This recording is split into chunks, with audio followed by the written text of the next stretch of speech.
Je m'appelle Griffinaille, et je me souviens du moment précis où j'ai réalisé que le mariage de mon frère ressemblait plus à un spectacle qu'à une célébration. Le soleil de l'après-midi filtrait à travers la verrière de la propriété Caramel, transformant le sol en marbre poli en une lumière dorée scintillante, et je me tenais aux côtés d'Aria, ma femme, tandis qu'elle félicitait Logan et Tess. Tout semblait parfait, des jardins impeccables, des chaises blanches alignées comme des soldats, et des tables débordant de fleurs sauvages qui se balançaient doucement au gré du vent. J'ai ressenti une vague de fierté pour Logan, mon jeune frère, qui allait fonder une vie avec Tess Monroe, la beauté aux cheveux argentés qui avait charmé sans effort chaque membre de notre famille élargie dès son arrivée au dîner de fête de tante Janice. Aria, dans sa robe en satin lit de vin qui épousait parfaitement ses formes, était radieuse. Ses cheveux noirs relevés révélaient la courbe gracieuse de son cou. Ses lèvres étaient d'une teinte merlot parfaitement assortie à sa robe. Pourtant, je ressentais un malaise inexplicable, car le regard d'Aria restait distant. Son sourire un peu trop crispé. Son rire se nouait dans sa gorge. Je l'attribuais à la nervosité prénuptiale. Mais alors même que je la guidais pour les présentations, « Maman, voici Tess. Tess, voici maman. » Je sentais que la lueur discrète dans le regard d'Ariel était un avertissement que j'aurais aimé entendre plus tard. Je voyais ma mère, ses douces boucles grises reflétant la lumière du soleil, se tamponner les yeux avec un mouchoir en dentelle. Tante Janice, toujours mondaine, flottait dans un tailleur pantalon pastel, saluant les camarades de fac de Logan, originaire d'Austin, avec l'aisance de quelqu'un qui avait organisé 1000 fêtes. Griffin, l'un d'eux, s'appelait Jared, le coéquipier qui se souvenait de Logan lorsqu'il n'était qu'un maigre étudiant de première année apprenant à bander les chevilles. Et je levai ma coupe de champagne pour le saluer, admirant la scène. Des rires pétillants comme du champagne, des téléphones portables immortalisant chaque instant parfait, et un léger parfum de jasmin flottant dans l'air. J'étais sincèrement heureuse jusqu'à ce que je remarque les mains d'Aria se détacher des miennes pour saisir la fine bandoulière de sa pochette, ses épaules se tendant à l'approche des parents de Tessa. M et Madame Monroe, le couple influent dont les sourires brillaient d'un éclat presque cinématographique. J'observai le regard de Madame Monroe parcourir la robe d'Aria, s'arrêtant un instant de trop, et sentis le picotement de son regard sur mon cou, comme si elle cherchait des défauts sous la surface. « Griffin, mon cher, dit-elle d'une voix douce comme de l'argent poli. Tu es devenu un homme remarquable. » J'acquiesçai, lui rendis le compliment, et sentis le coude d'Ariel se presser contre mon flanc, un rappel doux mais pressant qu'elle était toujours là, à mes côtés. Je me penchai suffisamment près pour entendre sa question discrète. « Tu es sûr que tout va bien ?» Elle sourit alors, mais c'était fragile, comme une pédale en équilibre sur un étang.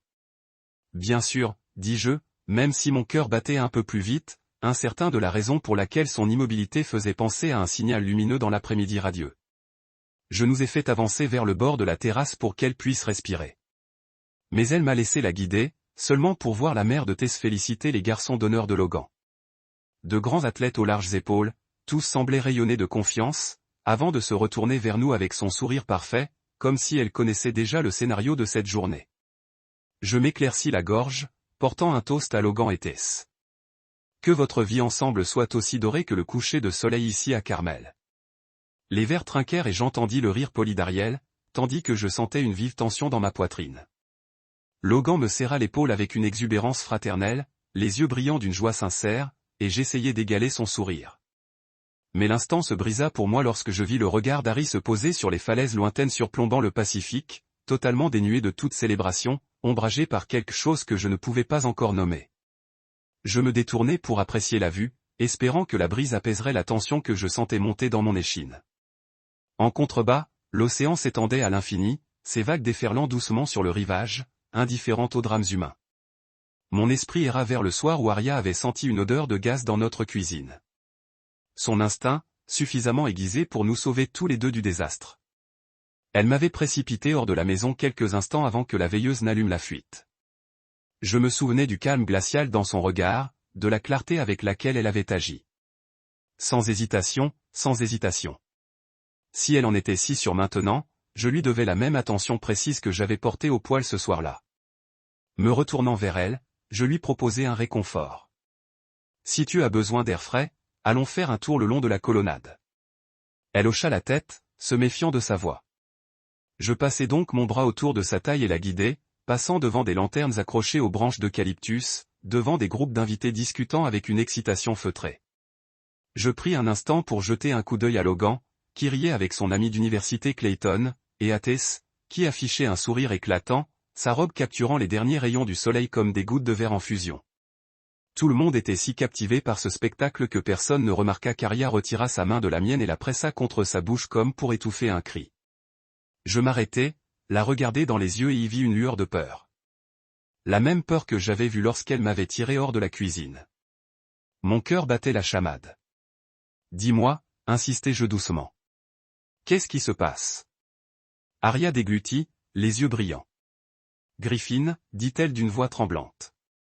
Ce jour-là, ce n'est pas ce que tu crois. » Et avant que je puisse lui demander de s'expliquer, elle s'est penchée pour m'embrasser sur la joue, a murmuré « Fais-moi confiance » et m'a conduite vers la terrasse latérale, sa poigne aussi pressante qu'une bouée de sauvetage.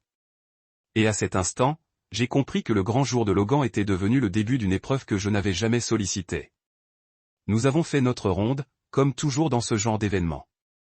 Arya et moi, le couple raffiné avec juste ce qu'il faut de charisme pour se faufiler dans les conversations et laisser une trace chaleureuse derrière nous.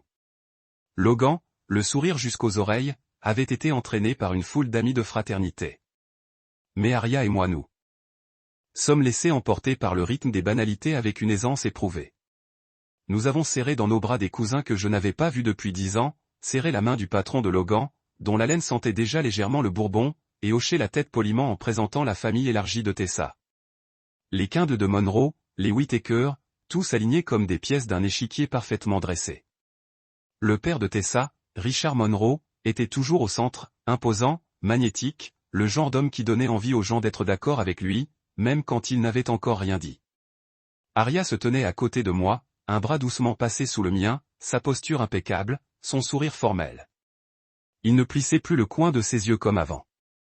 L'heure du cocktail se transformait en une succession de flûtes étincelantes, petites ou grandes, et de compliments murmurés sur le lieu. Le domaine était d'époustouflantes baies vitrées qui laissaient entrer le soleil. Une douce musique d'un quatuor à cordes, une vue sur le Pacifique qui semblait s'étendre jusqu'à l'au-delà. On m'appela pour porter un toast, et je me plaçai près du grand vase de gardinus et levai mon verre, laissant le bourdonnement de l'anticipation apaiser la salle. À mon petit frère, Logan, je commençai à scruter la foule jusqu'à ce que je le voie avec Tess, bien sûr, enlacés, comme si le monde s'était enfin mis en place pour eux. Un jour, tu as écrasé ma voiture en essayant d'impressionner une fille que tu n'aimais même pas. Tu as emprunté mes vêtements, mon vélo, même mes meilleures excuses, mais aujourd'hui, tu n'as pas besoin de tout ça. Tu as mieux, Tess, quelques rires, un peu de sentimentalité. Elle te fait paraître la meilleure version de toi-même. Et honnêtement, c'est la version à laquelle j'ai toujours cru. Applaudissements. Les verres trinquèrent. J'ai souri en me rasseyant, mais Arya n'avait pas applaudi. Elle avait souri, certes, mais faiblement, presque distraitement. J'ai tendu la main sous la table pour lui serrer doucement la main, et elle l'a laissé faire, même si ses doigts étaient froids. L'air avait changé. J'ai regardé et j'ai vu le père de Tessa se lever de son siège, son sourire grandiose et maîtrisé, comme celui des politiciens qui sourient avant même que les applaudissements ne commencent. Il a levé son verre et a dit, à la famille, à la loyauté, à deux foyers qui fusionnent pour le bien commun.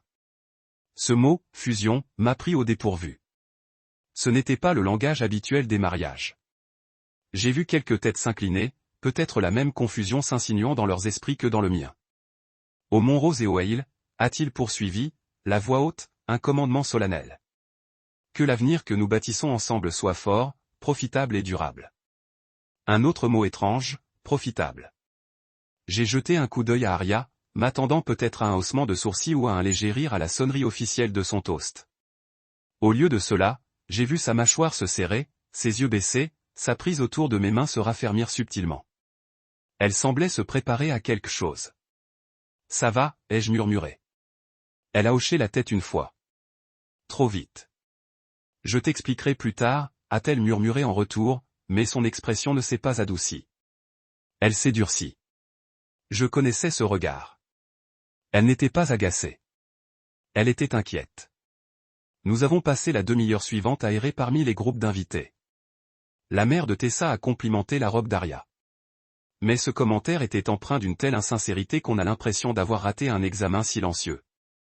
Cette couleur est tellement audacieuse, dit-elle avec un sourire poli, les yeux scrutant le décolleté d'Arya. Seules certaines carnations peuvent vraiment la porter. Aria me sourit en retour avec ce calme habituel, mais je voyais bien la pointe d'offense qu'elle enfouissait sous ses cils. Nous passâmes à autre chose. J'ai discuté avec l'ancien colocataire de Logan à l'université, qui travaillait maintenant dans une start-up médicale à Seattle. Il m'a posé des questions sur mon travail, et j'ai offert mes réponses vagues et polies habituelles. Suffisamment pour montrer ma compétence, pas assez pour susciter des questions plus approfondies. Pourtant, quelque chose dans sa façon d'acquiescer me donnait l'impression qu'il en savait déjà plus qu'il ne le devrait. Lorsque nous sommes revenus du côté de la famille de Tessa, Aria s'est subtilement déplacée derrière moi. L'oncle de Tessa m'a demandé comment se déroulaient mes contrats de développement logiciel et si j'avais envisagé un éventuel croisement dans la modélisation d'actifs ou l'intégration fintech. Ce n'était pas une conversation banale. Sauf si vous aviez accès au portfolio de quelqu'un ou cherchiez une explication professionnelle. J'ai esquissé un sourire évasif et changé de sujet. Mais la main d'Aria a retrouvé la mienne. Ses doigts étaient plus froids.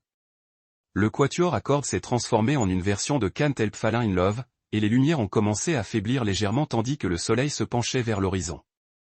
Le dîner était en préparation dans la salle principale, mais nous n'étions pas encore entrés. J'ai remarqué qu'Aria observait Tess et Logan posés pour des photos sous une arche fleurie blanche. Elle n'a pas scié. Ils vont bien ensemble, ai-je proposé. Elle a hoché la tête.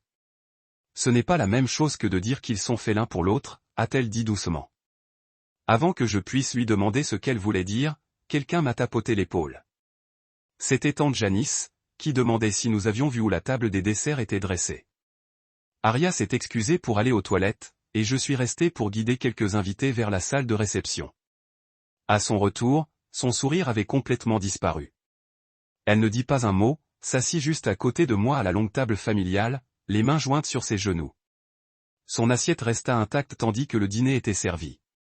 Elle remua la nourriture avec sa fourchette. Elle ne fit même pas semblant de manger. Je me penchai vers elle, à voix basse. « Aria, que se passe-t-il » Elle ne répondit pas immédiatement. Ses yeux restèrent fixés sur le père de Tessa, plongé dans une conversation avec un homme en costume gris que je ne reconnus pas.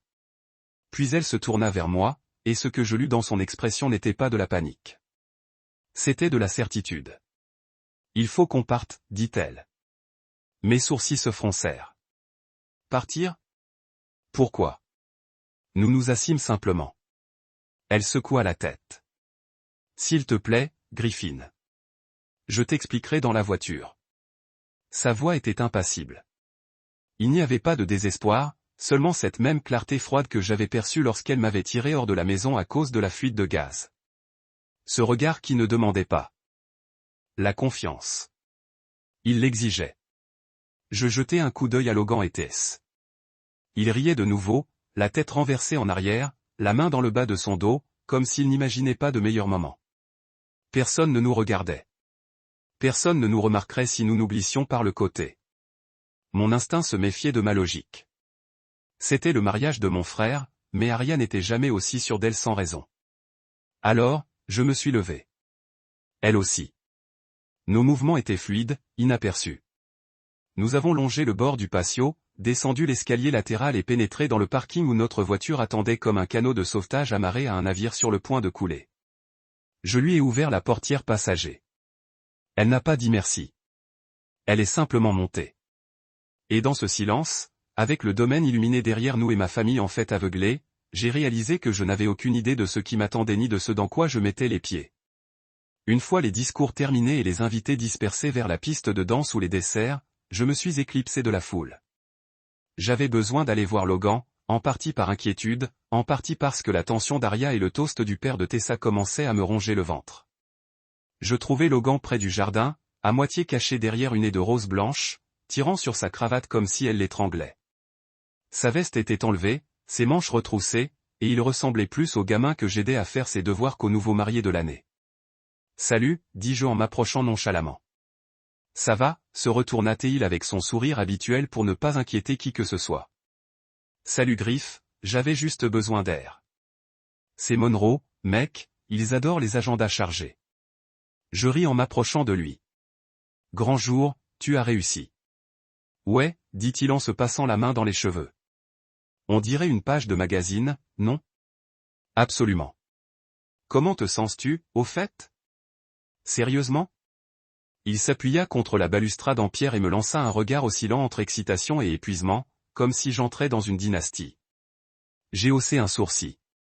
Ça a l'air intense. Logan rit en secouant la tête. Ne vous méprenez pas, c'est incroyable. Je l'aime, mais sa famille aussi. Il fonctionne à un autre niveau. Griff, tout est impeccable, planifié, attendu. J'ai l'impression qu'on m'a donné un scénario que je n'ai pas écrit, mais qu'on attend de moi que je l'exécute parfaitement. C'était là. Cette lueur d'incertitude que j'ai essayé de nommer toute la journée. J'ai incliné la tête. On n'est pas obligé de jouer un rôle pour qui que ce soit, surtout pas pour eux. Il m'a longuement regardé. Ils ont acheté notre maison. Ça m'a arrêté. Quoi? L'endroit où Tess et moi emménageons. C'est un cadeau de mariage, mais techniquement, c'est au nom de son père. Il voulait que nous soyons près de la ville, plus près des opportunités, comme dit sa mère. J'ai froncé les sourcils. C'est généreux, mais un peu autoritaire, non? Logan haussa les épaules.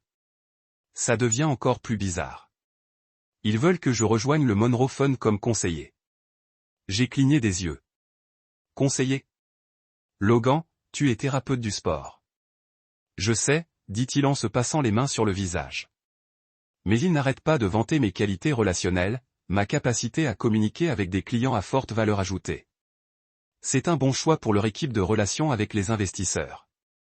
Ils ont fait croire que je serais en contact avec le public, comme encadrer des athlètes, peut-être. Mais ensuite, les papiers sont arrivés, et ce n'était pas ça. C'était de l'entreprise. Mon estomac s'est serré comme lorsqu'un module de code a renvoyé une erreur qui n'avait aucun sens jusqu'à ce qu'on regarde plus en profondeur et qu'on réalise que le système avait été compromis dès le départ. Tu veux le faire? Logan hésita. Tess pense que c'est une bonne opportunité. Elle a dit que c'était un moyen pour moi de m'épanouir, de m'impliquer davantage auprès de sa famille. Et je veux dire, oui, je veux que ça marche. Je veux la soutenir. Je l'ai observé un instant, sans savoir s'il se rendait compte du piège dans lequel il s'engageait. Logan avait toujours été d'une loyauté sans faille.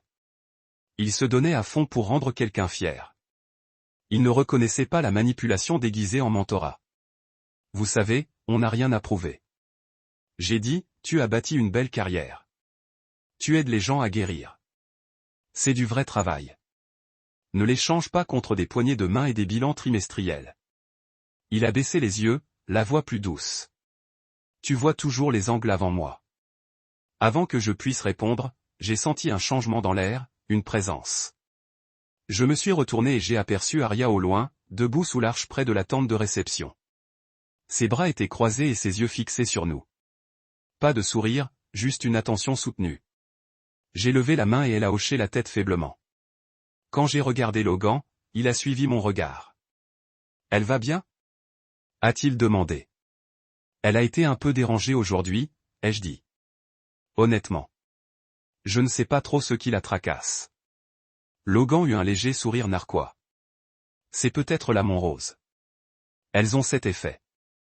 Elle est plus coriace qu'elle en a l'air, répondis-je, même si mes propres certitudes commençaient à vaciller. Si quelque chose ne va pas, elle me le dira. Bien, dit-il en se redressant. Parce que, honnêtement, j'essaie encore de garder la tête hors de l'eau. Tu as déjà eu l'impression d'avoir mis les pieds dans une vie trop grande pour toi? Je le fixai du regard. Oui, mais je sais aussi quand on essaie de me faire sentir comme ça exprès. Il me regarda un instant, surpris. Puis il rit de nouveau. Griff, ne deviens pas parano. Je ne suis pas parano, dis-je en regardant Arya se retirer à la réception. Je suis observateur. C'est pareil, selon la compagnie, dit Logan avec un clin d'œil. Puis il me tapa dans le dos. Merci d'être passé. Ça compte beaucoup. J'acquiesçai, mais ne dis rien de plus. Alors qu'il disparaissait dans le jardin pour rejoindre les festivités, je sentis le frisson qui me glaçait l'échine s'amplifier. Le père de Tessa m'avait posé des questions la veille au dîner de répétition. Des questions désinvoltes en apparence, mais étrangement précises. Il m'avait interrogé sur mon projet de cryptage biométrique, celui lié à un service de recherche classifié. Il avait évoqué l'agrégation de données dans les technologies de la santé. Et je me souviens m'être demandé à l'époque, pourquoi un investisseur en capital investissement se soucierait-il d'un tel niveau de détail? À présent, sous le ciel déclinant, je commençais à réaliser que ce n'était pas de vaine curiosité. C'étaient des sondes. Et Logan, mon petit frère, qui avait toujours eu le cœur sur la main, était désormais empêtré dans un mariage qui s'accompagnait d'une maison qui ne lui appartenait pas et d'un emploi qu'il n'avait pas sollicité. J'ai de nouveau scruté le jardin et n'ai rien vu d'anormal. Des invités riaient, Tess tournoyait dans sa robe. Du champagne se resservait, mais tout cela ressemblait à du papier peint destiné à détourner l'attention de la véritable architecture en dessous. Aria savait quelque chose, et quoi qu'il en soit, cela venait de transformer le mariage de mon frère en une partie d'échecs. Seulement, je ne savais pas encore si j'étais un joueur ou une pièce. Le dîner était impeccable. Chaque couvert brillait, chaque verre de vin scintillait, et la lumière des bougies faisait resplendir les centres de table floraux comme s'ils sortaient d'un rêve. Le plafond de verre de la salle principale laissait entrer les teintes déclinantes du coucher de soleil, qui peignaient les visages de chacun d'un or doux. Des rires fusèrent. Les fourchettes tintèrent contre les assiettes. Et pendant un instant, on aurait cru que rien au monde n'existait, hormis cette célébration de l'amour et de la perfection. Mais Aria, elle, toucha à peine à sa nourriture. Son vin resta intact. Et ses yeux perçants et fixes, parcouraient la pièce comme si elle mémorisait les sorties. Je me penchai vers elle, d'une voix suffisamment basse pour ne pas porter. « Aria, parle-moi. Que se passe-t-il » Elle ne me regarda pas. Son regard resta fixé sur la table Monroe où Tess et ses parents étaient assis, souriant comme sur la couverture d'un magazine. Puis elle murmura, « Il faut qu'on parte. » Je clignai des yeux. « Quoi ? De quoi tu parles ?» Elle se tourna enfin vers moi et son regard me noua l'estomac. Ce n'était pas de l'anxiété. Ce n'était pas de la mauvaise humeur. C'était de l'urgence. Une urgence froide et sérieuse. « Je t'expliquerai dans la voiture, » dit-elle en serrant mon avant-bras. Aria, commençai-je, mais elle me coupa la parole d'un regard, le genre de regard que je n'avais vu qu'une seule fois. Ce jour-là, quand l'odeur de gaz s'était insinuée dans la cuisine, subtile d'abord, puis plus forte, elle m'attrapa le poignet et me tira dehors avant que je puisse protester. 20 minutes plus tard, les pompiers nous annoncèrent que la veilleuse avait simplement déclenché une explosion. Son regard, à cet instant précis, était le même. Je regardais autour de moi. Logan était à la table d'honneur, un bras autour de Tess, riant aux éclats d'une remarque de sa cousine.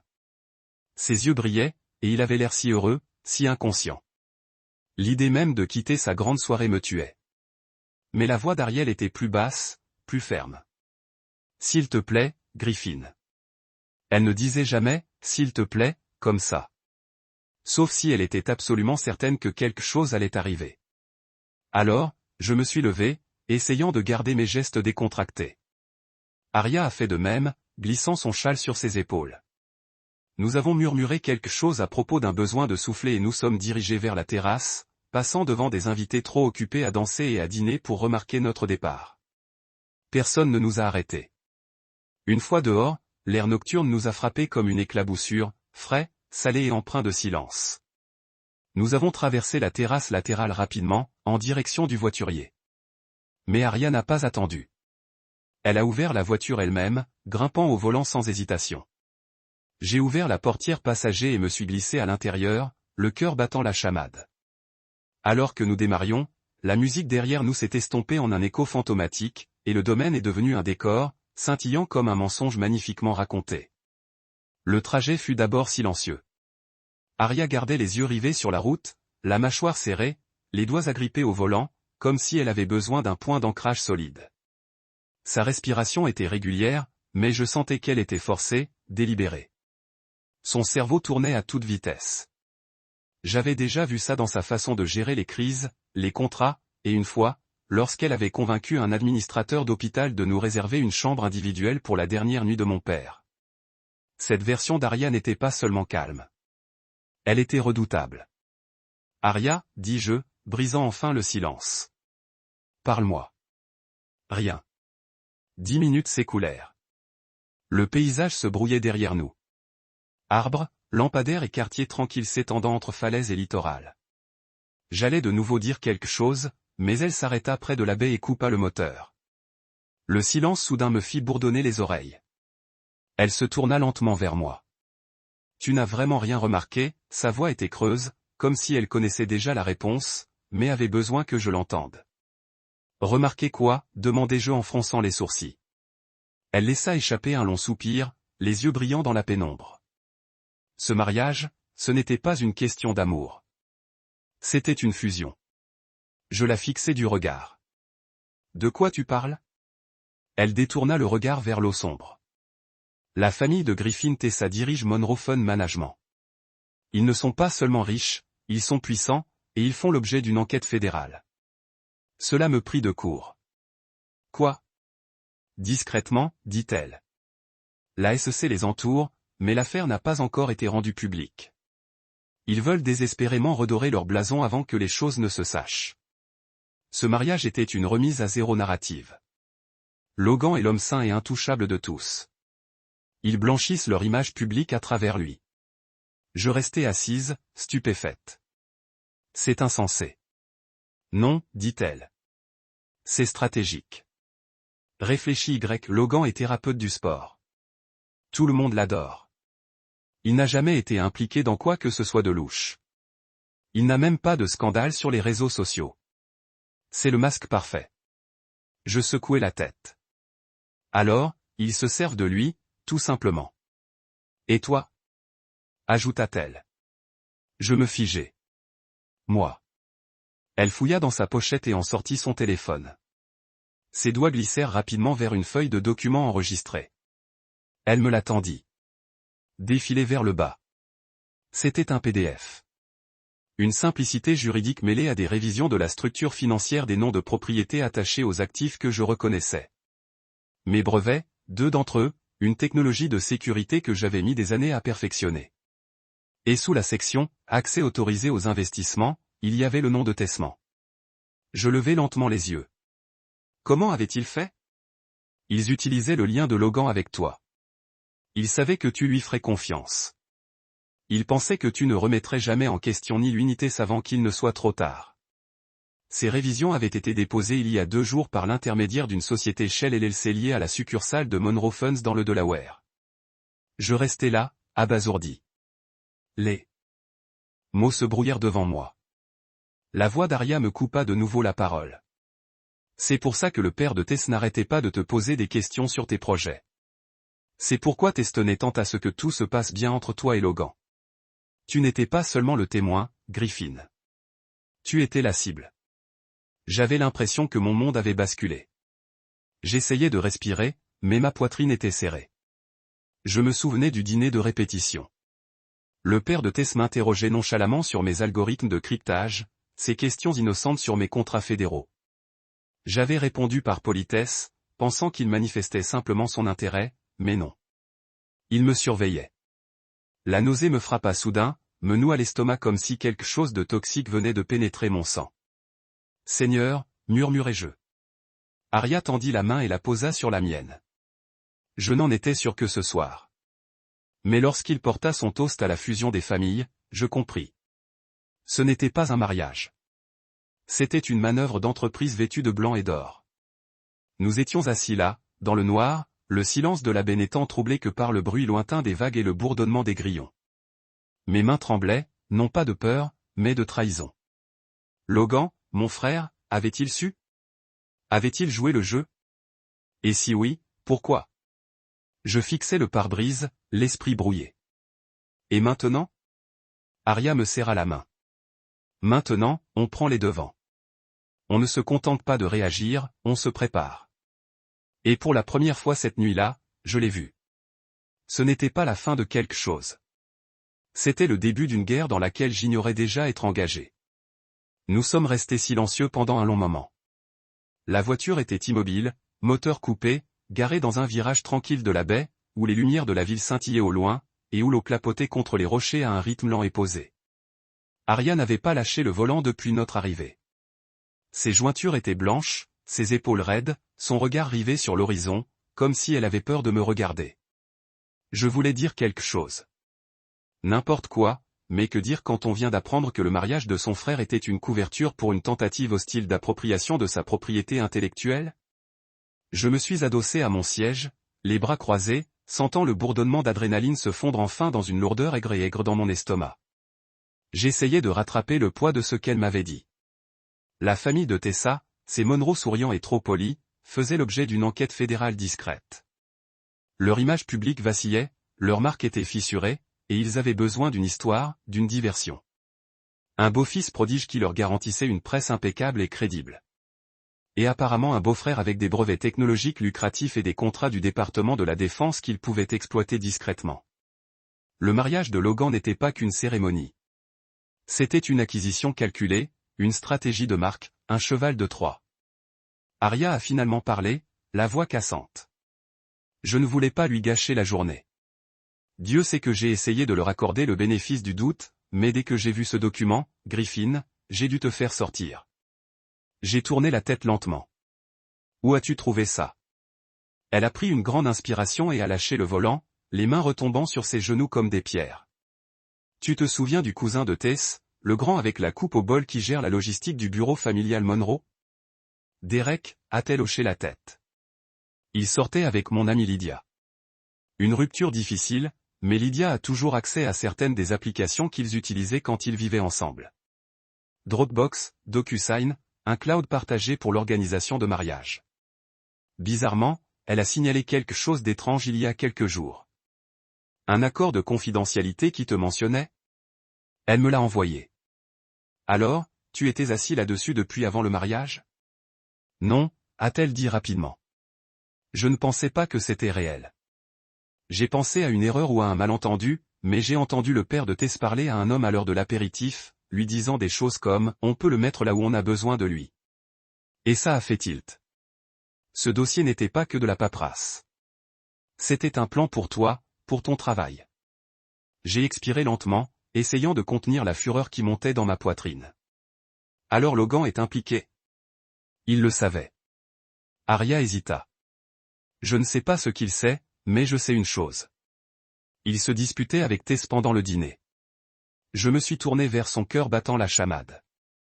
Elle a hoché la tête. Je suis parti passer un coup de fil. J'avais besoin d'entendre la voix de Lydia pour m'assurer de ne pas devenir folle. En retraversant le couloir près des toilettes, je les ai entendus. Logan a dit qu'il ne savait même pas Griffin ne remarquera jamais le changement. Il me fait confiance. Et puis Tess a dit, c'est le but. Le temps qu'il le découvre, on sera tellement engagé dans l'intégration qu'il ne pourra plus reculer. Je me suis assise, fixant le tableau de bord comme s'il allait se briser et m'engloutir tout entier. Alors, il m'a vraiment trahi. Je ne pense pas qu'il le voit comme ça, a dit Arya. Il pense probablement que c'est une belle opportunité pour vous deux, que c'est une famille qui travaille ensemble. Mais ce n'est pas le cas. Pas quand il restructure la propriété dans votre dos. La trahison m'a fait plus mal que je ne l'aurais cru. Logan était mon petit frère. Je payais ses manuels scolaires quand maman ne pouvait pas. J'ai payé son loyer quand il a déménagé à Austin. Je l'ai aidé à trouver son premier emploi. Et je lui faisais entièrement confiance. Mon temps, mon soutien, mon silence quand il faisait des bêtises. Il avait toujours été un peu naïf, un peu trop enclin à voir le meilleur chez les gens. Mais là, c'était autre chose. Arya posa sa main sur la mienne. Il faut faire attention maintenant. Tu n'as pas affaire à des amateurs. Ces gens cachent leurs couteaux derrière des sourires. Je levai la paume et lui serrai les doigts. Que crois-tu qu'ils recherchent vraiment? Deux choses, dit-elle. La crédibilité grâce à Logan et l'expansion grâce à toi. S'ils peuvent intégrer vos systèmes de sécurité biométrique à leur plateforme d'investissement, même sur papier, cela leur donne une apparence légitime, comme s'ils possédaient des actifs technologiques de pointe, de quoi distraire les autorités. Ça leur fait gagner du temps, et si je ne les accepte pas, ils insisteront davantage ou tenteront de faire passer le message rétroactivement comme vous l'aviez convenu. Trouvez un courriel qu'ils pourront déformer. Demandez à Logan de dire, tu es dégoûté. Au pire, ils prétendent que tu étais déjà impliqué. J'ai dégluti. Avec difficulté. Ce n'était pas de la manipulation. C'était de la manipulation. Alors, que dois-je faire? Ai-je demandé, sentant un goût étrange dans ma bouche. Ce n'était pas mon genre de demander des instructions. Mais ce soir, j'avais l'impression d'être sur un sol de verre qui venait de se fissurer sous mes pieds. La voix d'Aria baissa. On isole tout. On met vos systèmes hors ligne. On retravaille les contrats. On prévient immédiatement le bureau d'éthique technologique. On signale une violation potentielle de propriété intellectuelle. On ne fait pas de bruit. On n'accuse pas. Pas encore. On se prépare tranquillement et Logan à retirer sa main de la mienne. C'est le plus dur, car s'il est au courant et que vous l'accusez trop tôt, il les préviendra. Mais si ce n'est pas le cas, il y a peut-être un moyen de le joindre. Mais seulement après vous avoir enfermé. J'ai regardé par la fenêtre. Les étoiles commençaient à percer le brouillard. Quelque part dans la propriété, Logan était probablement en train de faire un discours ou de danser avec Tess, inconscient, ou peut-être pleinement conscient de ce qu'il venait d'orchestrer. Cette pensée me rendit malade. Mon frère était lié à une famille qui me voyait comme un atout. Une ligne sur une feuille de calcul, un moyen d'arriver à ses fins. Aria tourna la clé dans le contact. Il faut qu'on y aille. Une longue nuit vous attend. Ouais, dis-je en m'ajustant à mon siège. Je crois que c'est une de ces nuits qui ne finissent pas. Ça devient juste la suivante. Alors que nous nous éloignions de la baie tranquille, je me retournai une seule fois, vers l'eau calme et les lumières clignotantes de la ville. Tout semblait paisible, mais je savais que ce n'était pas le cas maintenant. La tempête avait déjà commencé. Je la fixai. Les mots restèrent coincés entre mes dents. Remarquez que le visage d'Aria, à moitié éclairé par les lumières de la console, ne portait aucune trace de la femme qui riait aux blagues de mon frère ou dansait pieds nus dans notre cuisine le dimanche matin. Elle avait l'air de se préparer au combat. Sa mâchoire était serrée. J'étais distant, mais calculateur.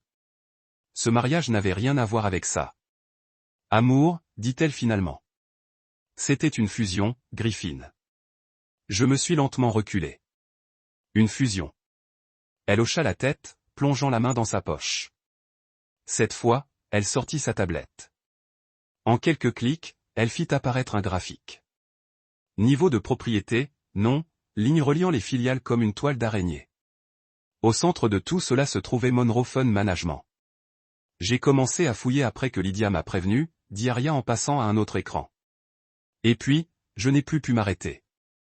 La famille de Tessa gère plus de 600 millions de dollars d'actifs, principalement du capital investissement. Mais si on creuse plus loin, vraiment, comme les registres étrangers et les demandes fédérales expurgées, on commence à déceler des tendances.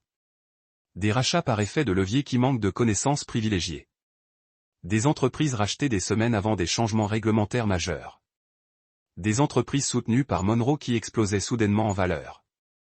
J'avais la poitrine serrée, comme si quelqu'un avait enroulé un cordon invisible autour et continué à tirer. Vous dites qu'ils font l'objet d'une enquête, dit-elle sèchement. Une enquête fédérale scellée. La SEC et une autre agence que je n'ai pas pu identifier. Pas encore. Ça dure depuis au moins 6 mois, mais rien n'a été rendu public. Pas de fuite. Le fonds Monroe a de l'argent. Une réelle influence. Ils essaient de devancer la tempête. Et Logan ? Demandai-je, redoutant la réponse.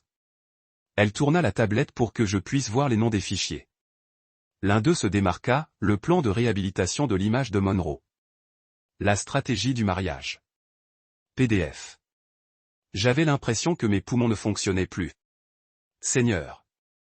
Ce mariage, dont Aria parlait, était une remise à zéro publicitaire. Une alliance stratégique. Logan, l'homme sain, humble et sympathique, sans os, était la femme parfaite. Se marier sous le nom de Monroe leur donne un récit clair à présenter. Valeurs familiales, héritage générationnel, leadership moderne. Personne ne pose de questions sur les enquêtes de la SEC quand les photos de mariage de sa fille font la couverture de Coastal Living. Je me suis passé les mains sur le visage. Ils se sont servis de lui et de toi, ajouta Aria, la voix plus aiguë maintenant. C'est la partie qu'il faut vraiment que tu comprennes. Elle passa à un autre fichier, une structure de propriété révisée. Mon nom y était, ainsi que mes 2 principaux brevets, liés au cadre de sécurité biométrique. Au système d'identité chiffrée. Ce n'était pas seulement le nom de Tessa qui avait été ajouté comme partie intéressée. C'était aussi le fait que le Monroe Fund avait déposé un dossier de partenariat stratégique avec une société écran qui reproduisait le nom de ma propre entreprise, à un mot près. Je ne l'avais pas remarqué, car rien n'avait encore été envoyé à mon adresse légale principale, mais tout était entré en jeu, discrètement, légalement et fatalement. Ils prévoient d'intégrer votre technologie à leur portefeuille. Aria a dit, tu es le pari risqué. Logan, c'était la photo. Tu es l'atout caché, le précieux. Et il pensait que tu ne le découvrirais jamais, car la trahison viendrait de ton frère, la seule personne que tu ne soupçonnerais jamais. J'ai fixé la tablette, puis le pare-brise, la vue floue, tandis qu'une douzaine d'instants des dernières semaines commençaient à s'entremêler, les questions inhabituelles de Logan sur les contrats fédéraux, la mention aléatoire de l'efficacité du chiffrement par le père de Tessa lors du dîner de répétition, et même les compliments innocents de Tessa sur l'image de marque de mon entreprise. Rien de tout cela n'était innocent. Ils m'avaient étudié, cartographié, avaient joué la carte du long terme. Ils ont agi vite. J'ai murmuré trop vite, car ils sont désespérés.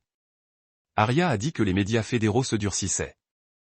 Ils doivent avoir une apparence propre, diversifiée, moderne. Et toi? Tu es la perle rare. La sécurité biométrique est primordiale en ce moment. Banque, santé, défense. S'ils peuvent démontrer ne serait-ce qu'un lien apparent avec toi, cela leur donne de la légitimité. J'étais assis là, la rage me grondait comme une tempête qui se déchaînait sur la mer. Pourquoi Logan? Pourquoi risquer la seule personne capable de tout faire exploser?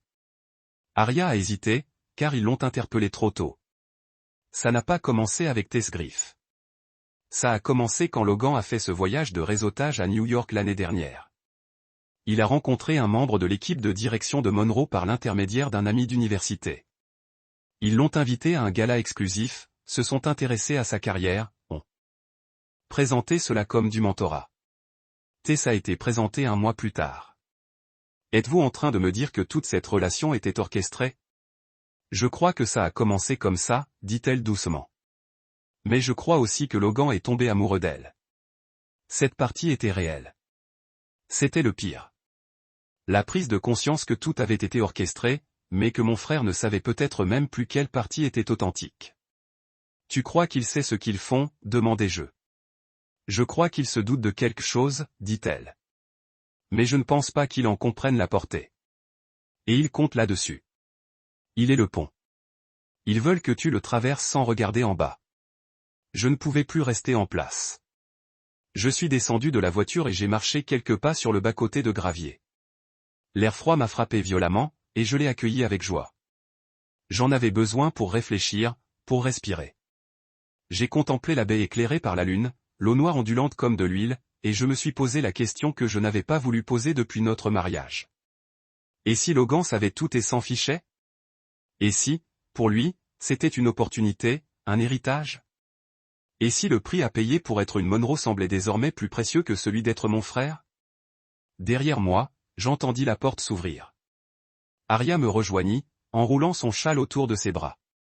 Je suis désolé de ne pas te l'avoir dit plus tôt, dit-elle doucement. Je voulais me tromper. Tu ne l'as pas fait, dis-je d'une voix à peine plus forte qu'un murmure. Tu ne l'as jamais fait, elle me prit la main. Je la laissai la prendre. Alors, qu'est-ce qu'on fait maintenant, demandai-je. On se prépare, dit-elle. On les devance. Ils croient avoir déjà franchi ta porte, mais on ne l'a même pas encore verrouillée. J'ai hoché la tête lentement. Et Logan, les yeux impassibles. S'il est innocent, on le saura. Mais s'il ne l'est pas, alors on va devoir brûler le pont qu'on a construit pour lui. Le vent portait le bruit des vagues lointaines s'écrasant sur les rochers. Et j'ai compris alors que le mariage n'avait pas marqué le début de la nouvelle vie de mon frère. Il avait marqué le début de ma guerre. Aria a déverrouillé son téléphone et a ouvert un dossier qui semblait traîner là depuis des semaines, organisé, daté, nettoyé à blanc. Il faut que tu vois ça, a-t-elle dit d'une voix calme, avec ce ton troublant qu'elle acquiert quand elle a dépassé la colère et qu'elle est plongée dans la stratégie.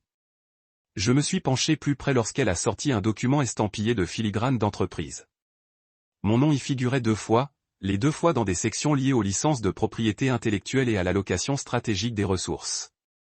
Le clou du spectacle. Sous la rubrique « Partenaire co-investisseur », le nom de Tess Monroe était à côté du mien. Entre parenthèses, on pouvait lire « Ratification de fusion, familière ». Je l'ai scruté. J'ai parcouru le texte encore et encore, comme si cela allait changer si je le lisais suffisamment. Mais ce n'était pas le cas. Ils essayaient d'intégrer mes brevets au portefeuille d'actifs des fonds Monroe à mon insu et, pire encore, sans mon consentement. J'ai levé les yeux vers Aria, la voix à peine assurée. Comment diable ont-ils pu accéder à mes documents? Son expression s'est assombrie. Le mot de passe de Logan. Mon cœur a fait un bond. Quoi? Tu te souviens de Noël dernier? Demanda-t-elle. Logan t'a emprunté ton iPad pour consulter la météo pendant la tempête. Tu l'as donné. Il était déverrouillé. Et tu as dit d'utiliser le dossier doc si tu as besoin de cartes. Il a ouvert tes fichiers de travail juste pour avoir ton chemin, n'est-ce pas? Mais il ne s'est jamais déconnecté. L'évier est resté actif pendant des jours. Il ne l'a jamais désactivé. J'ai senti la chaleur me monter au visage. Rage, gêne, trahison, tout cela dans une lutte pour la première place. Et il venait d'en donner accès à Tess. Le silence d'Aria était une confirmation. Je ne sais même plus qui il est, murmurai-je.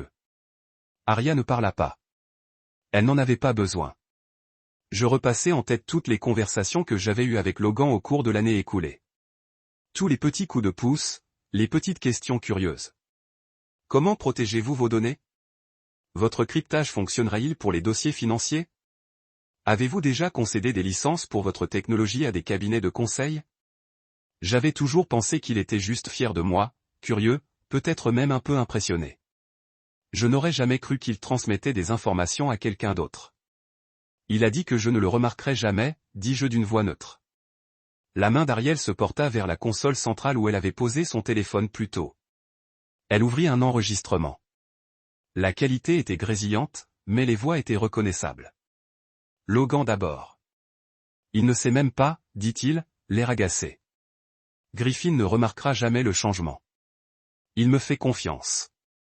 Puis Tess, calme et clair. C'est tout l'intérêt. Quand il le découvrira, nous serons tellement engagés dans l'intégration qu'il ne pourra plus reculer. Un rire creux m'échappa. Je n'ai donc jamais été une personne pour eux. J'étais un produit. Aria finit par me regarder. Vraiment. Tu n'es pas le premier génie qu'il cible, Griffin. Mais tu seras peut-être le premier assez intelligent pour le repérer à temps. Je me penchai en avant, les coudes sur les genoux, la tête dans les mains. Ils ne s'en sont pas pris qu'à moi. Ils ont utilisé Logan comme point d'entrée. Ils ont tout utilisé. Elle a dit, votre confiance, sa loyauté, même le mariage. Ils ont présenté ça comme une célébration, mais c'était en réalité une réunion du conseil d'administration déguisée, un contrat public. Tout était mis en scène. Les discours, la couverture médiatique, même la liste des invités. Avez-vous remarqué combien de gestionnaires de fonds étaient présents à ce mariage? Des blogueurs financiers, des investisseurs. Ce n'était pas une coïncidence. C'était une campagne de presse. J'ai essayé de tout assimiler. La maison qu'ils ont achetée pour Logan et Tess, propriété du Monroe Fund. Le rôle de conseiller qu'ils lui ont confié, qui n'avait rien à voir avec ses compétences. L'intérêt soudain de l'oncle de Tessa pour mon travail pendant le dîner de répétition. Chaque instant faisait partie d'une orchestration plus vaste, destinée à m'attirer, à m'intégrer à leur marque sans que je réalise que j'avais signé quoi que ce soit. Aria a ouvert un autre dossier.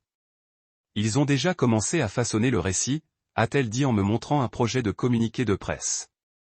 Vive la technologie pour explorer la collaboration avec le Monroe Fund et les avancées en matière de sécurité des consommateurs. Il était daté du mois prochain.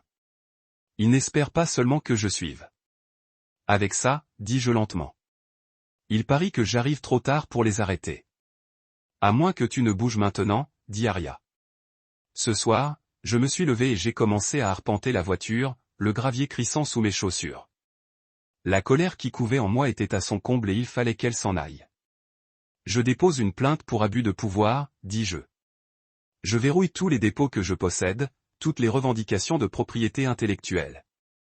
Je veux un pare-feu si épais que la NSA rougirait, et je les poursuivrai pour tentative de fraude. Aria hocha légèrement la tête. Bien. Et tu vas prévenir le bureau d'éthique technologique avant qu'ils ne puissent agir.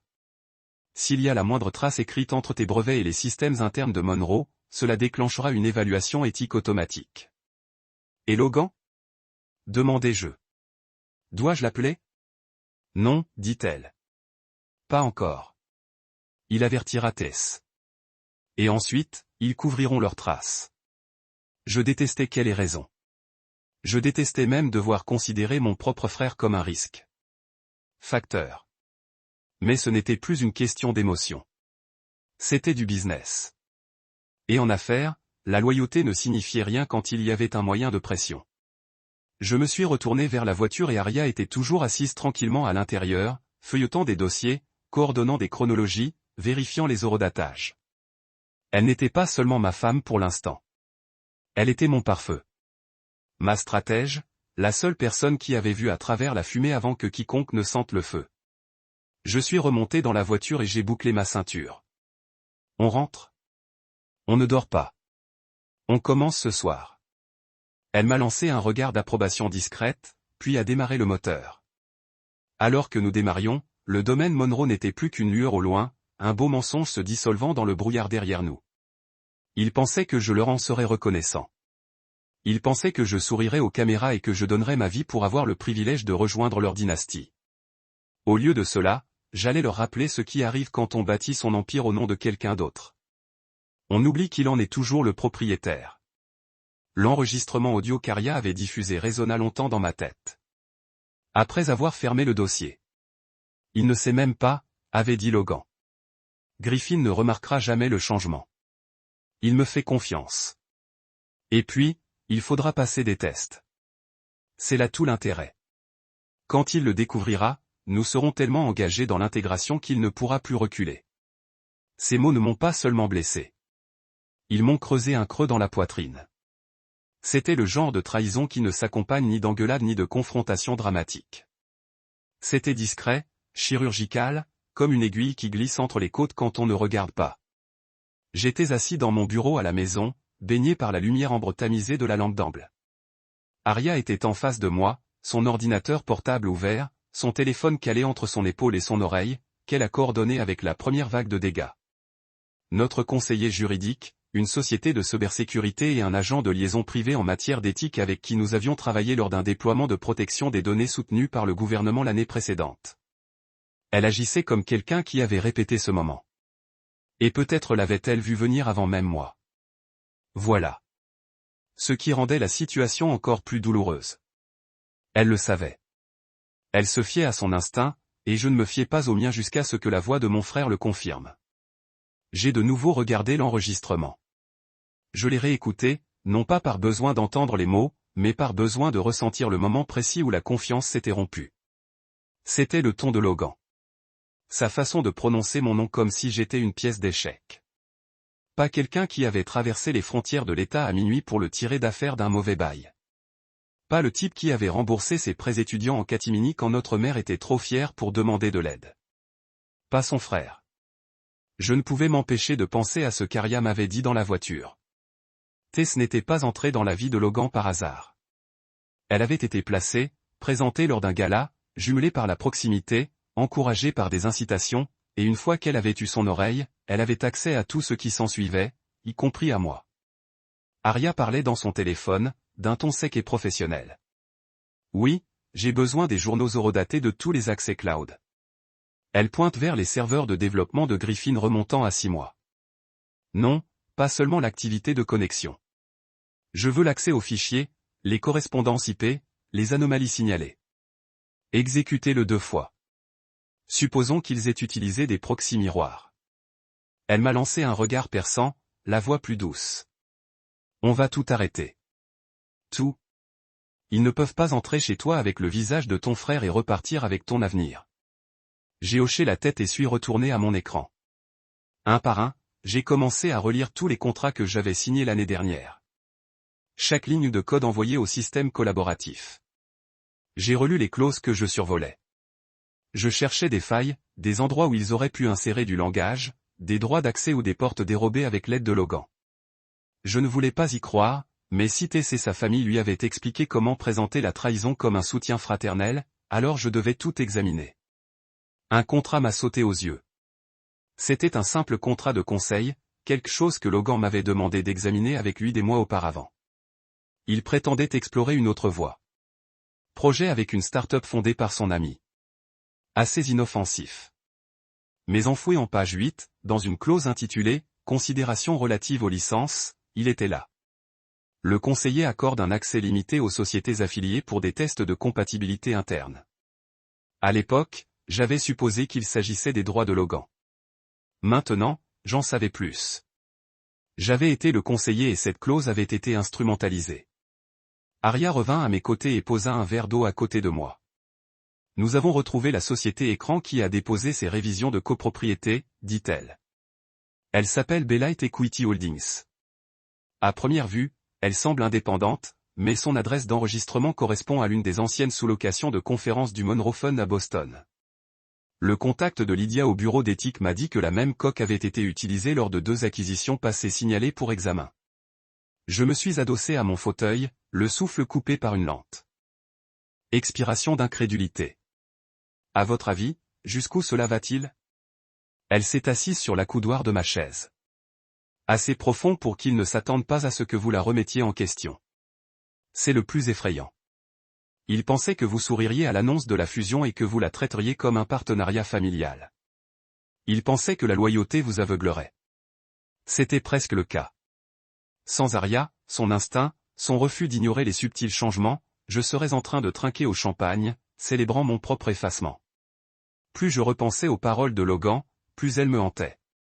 Pas seulement la trahison, mais la désinvolture avec laquelle il les a prononcées. Comme si j'étais un meuble, comme si j'étais une infrastructure, comme si j'étais inévitable. Ce passage m'a blessé plus profondément que tout. La famille de T savait orchestrer l'affaire. Car il ne s'agissait pas seulement de tromperie, mais de croyance. Ils croyaient que je ne remarquerais rien. Ils croyaient que je ne riposterais pas, mais ils ne me connaissaient plus comme avant. Aria se leva et ouvrit un autre dossier. Ils avaient tenté de transférer 3% de votre entreprise vers leur portefeuille via un formulaire de transfert antidaté. Il n'avait jamais été soumis, mais il a été rédigé. Si nous n'avions pas intercepté cela maintenant, vous vous réveilleriez dans un mois en vous demandant pourquoi vos droits de vote avaient diminué. Je me suis levé, je me suis approché et j'ai regardé le formulaire. Le nom de Tessa était indiqué comme partenaire stratégique. La date des faits était 2 jours avant le mariage. Mon sang s'est glacé. Ils ont synchronisé cela avec le mariage. J'ai dit qu'ils voulaient que cela fasse partie du récit, a-t-elle répondu. Photo publique, familles heureuses, nouveau départ. Personne ne remet en question les décisions d'affaires prises dans l'euphorie du romantisme. Ils présenteraient cela comme de la générosité, un avenir commun. Je me suis pressé les doigts contre la tempe. On ne fait pas que négocier, avec avidité. Nous avons affaire à des architectes. Ils conçoivent des résultats et nous les démantèlerons de la même manière, dit-elle. Je me tournai vers elle. Nous allons devoir affronter Logan un jour ou l'autre, acquiesça-t-elle. Mais pas avant que le dernier verrou soit changé, le dernier pare-feu levé et que toutes les portes de votre monde soient verrouillées. Alors, vous lui demandez s'il était sincère. Et si c'était le cas, vous le laissez voir ce que ça coûte. J'ai regardé le document à nouveau et, pour la première fois depuis ce mariage, je n'ai pas été abasourdi. Je me sentais vive, éveillée, vivante. Ils voulaient une clause enfouie au plus profond d'une famille, mais ils ont oublié quelque chose. J'écris les clauses. Je rédige les termes et je ne laisse aucune place à la trahison. Demain, ils se réveilleraient avec des portes qu'ils croyaient grandes ouvertes, maintenant scellées parce que le frère qu'ils sous-estimaient ne dormait pas. Il enregistrait. Il documentait et il en avait assez de rester silencieux. Nous sommes rentrés tard, peu après minuit, même si aucun de nous n'avait regardé l'heure. Aria n'a même pas enlevé ses chaussures. Elle est entrée directement dans le bureau et a allumé le disque dur de sauvegarde. Je l'ai suivie, déjà au téléphone, appelant le numéro d'urgence de mon équipe juridique. Chaque clic, chaque frappe de touche me semblait chirurgicale, non frénétique, mesuré, précis. Il ne s'agissait plus seulement de défendre ce qui m'appartenait. Il s'agissait de fermer toutes les portes qu'ils pensaient avoir laissées ouvertes. J'ai révoqué tous les accès permanents aux serveurs collaboratifs, supprimé les autorisations de stockage cloud liées aux alias partagés et gelé le bac à sable de développement que Logan connaissait déjà. Aria a fait appel à son ancien mentor chez TechShield Law, spécialisé dans l'utilisation de la propriété intellectuelle comme arme, exactement ce que Monroe Fund tentait de faire. En 2 heures, nous avions une liste de voies légales pour annuler toute tentative d'intrusion par l'intermédiaire de Logan. lorsque le soleil est apparu, filtrant une faible lumière à travers les stores, j'avais déjà déposé 2 demandes de brevets révisées, avec de nouvelles séquences de chiffrement et des protocoles biométriques mis à jour, des modifications subtiles mais cruciales qui rendaient toute revendication antérieure obsolète. Et j'ai émis une demande de cessation. Et des mises en demeure à Belite Holdings et à 3 de ses filiales. Puis j'ai fait quelque chose de plus dur. J'ai commencé à me retirer de mes partenariats en attente. C'était comme me couper d'une partie de moi-même. C'étaient des projets que je nourrissais depuis des années, mais le Monroe Fund avait introduit des vrilles dans au moins un des tunnels d'investissement, et je ne les laisserai pas abuser de ma crédibilité pour en obtenir la légitimité. Juste avant midi, Logan m'a envoyé un texto. Logan, tout va bien? Vous êtes parti tôt hier soir. J'ai fixé l'écran un long moment, le pouce sur le clavier. J'ai pensé à dire quelque chose, n'importe quoi. Mais que pouvais-je envoyer qui n'ouvrirait pas une porte que je n'étais pas prêt à franchir? Vous m'avez trahi avec un toast au champagne. Vous avez transformé ma confiance en document stratégique. Finalement, je n'ai pas répondu. Le silence n'était plus passif. Il était protecteur, stratégique. Arya m'a apporté une tasse de café et s'est tenue sur le pas de la porte, me regardant assis immobile sur ma chaise. Tu n'es pas obligé de lui répondre, a-t-elle dit doucement. J'ai hoché la tête. Je posais le téléphone. Je sais, mais je ne peux pas faire comme si ça ne faisait pas mal. Elle traversa la pièce et posa une main sur mon épaule. Tu ne fais pas semblant. Tu réfléchis et tu fais tout sans les laisser faire un pas de plus. Je tendis la main et couvris sa main de la mienne. Tu as tout sauvé, Arya. Elle sourit faiblement, malgré la tristesse dans ses yeux. Tu l'aurais vu. Peut-être pas à temps, mais tu l'aurais vu. Je n'étais pas sûr que ce soit vrai. Je voulais y croire, mais Logan avait toujours été mon angle mort. La personne que je protégeais sans hésiter, et maintenant je devais admettre que la plus grande menace ne venait pas d'une salle de conseil ou d'un investisseur anonyme. Elle venait de quelqu'un que j'avais autrefois porté sur mes épaules. Quelqu'un qui s'endormait sur la banquette arrière de ma voiture après les matchs de foot. La trahison me brûlait, mais je ne la laissais pas me définir. J'ai regardé autour de moi, le mur de barre blanche où des idées étaient griffonnées au marqueur effaçable à sec. Les dossiers empilés avec des années de travail, le logo de l'entreprise qu'Arya avait aidé à concevoir lorsque nous rêvions toujours de construire quelque chose qui comptait. Rien ne serait. Une note de bas de page dans l'empire de quelqu'un d'autre. Je me suis retourné à l'écran et j'ai commencé à taper un rapport complet au Bureau of Tech Ethics. Tout, l'enregistrement, le timing, la piste du document. Je n'ai pas essayé de l'adoucir. Je l'ai disposé clairement, professionnellement, inévitablement. Ils voulaient une intégration. Au lieu de cela, ils allaient obtenir une exposition, et cette fois je serais celui qui tient le micro. 2 semaines plus tard, le domaine Monroe a organisé un brunch familial pour célébrer les nouveaux débuts. J'ai obtenu l'invitation dans une enveloppe en relief, livrée à notre boîte aux lettres comme si c'était une convocation royale. La note provenait de TC Script sans faille. J'espère que vous et Arya pourrez vous rejoindre. Logan adorerait vous voir. Le Glais a pris pour écrire cela. L'hypothèse, le silence entre nous ne s'était pas contenté de s'attarder. Il s'était approfondi, devenait quelque chose de vivant et de net. Je n'avais pas répondu au message de Logan. Je n'avais pas appelé. Je n'avais pas fait rage. J'avais disparu stratégiquement, chirurgicalement, complètement. Je n'ai pas assisté au brunch, mais j'ai envoyé un cadeau. Il est arrivé précisément à midi, porté par un courrier non formé avec un dossier en cuir scellé en relief avec un insigne argenté. Le contenu, une lettre officielle de licenciement révoquant tous les intérêts du partenariat avec Monroe Fund Management, un avis d'application de la protection des brevets notorisés et une alerte officielle de Tess Monroe, Richard Monroe et du conseil d'administration de Belite Holdings les informant que toute autre tentative de réclamer ou de suggérer une association intellectuelle avec les technologies de la grêle serait rencontrée avec une action juridique immédiate et un examen fédéral. Il n'y avait aucune note.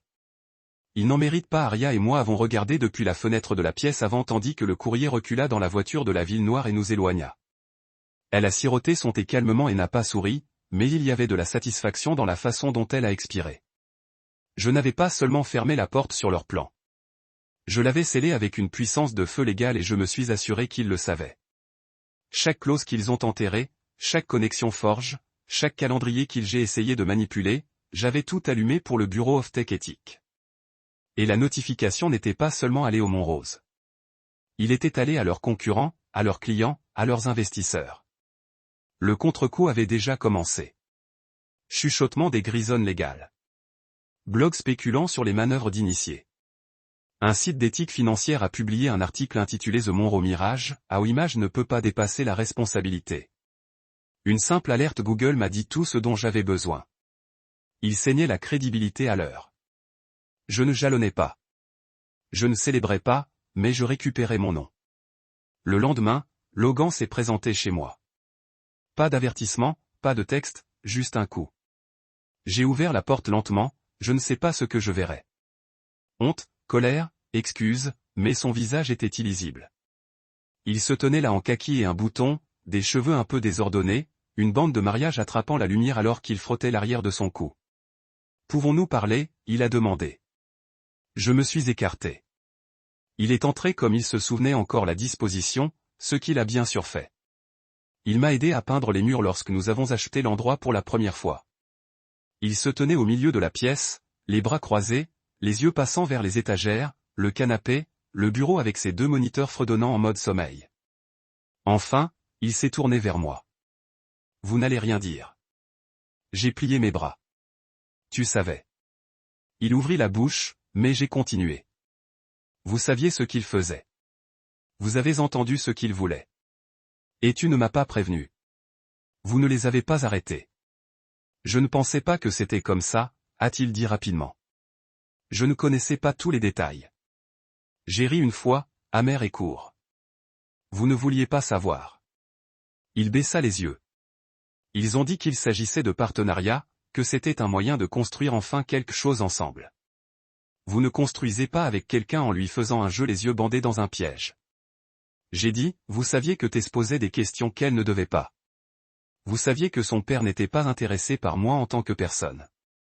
Vous n'avez pas demandé pourquoi. Il leva les yeux et sa voix s'est craquée. Je pensais que nous serions plus forts si nous étions officiellement liés, que nous aurions un avenir où nous n'avons pas lutté pour les contrats, où les gens nous prenaient au sérieux.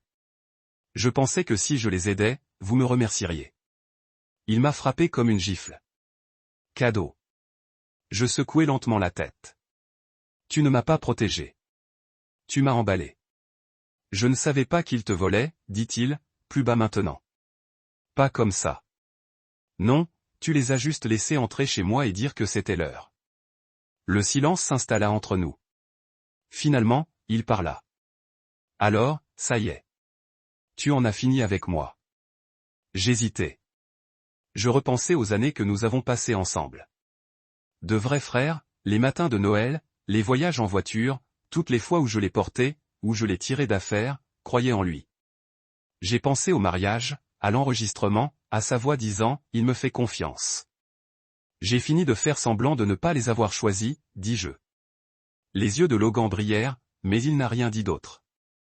Il s'est retourné, a marché lentement jusqu'à la porte, j'ai fait une pause une seconde comme il voulait dire quelque chose, puis l'a ouvert et est parti. Je ne l'ai pas regardé. J'ai déclenché un audit secondaire.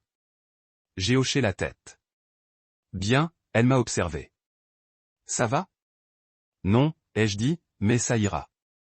Elle s'est approchée et m'a enlacé. Tu n'as pas seulement protégé ton travail. Tu as posé une limite qui compte.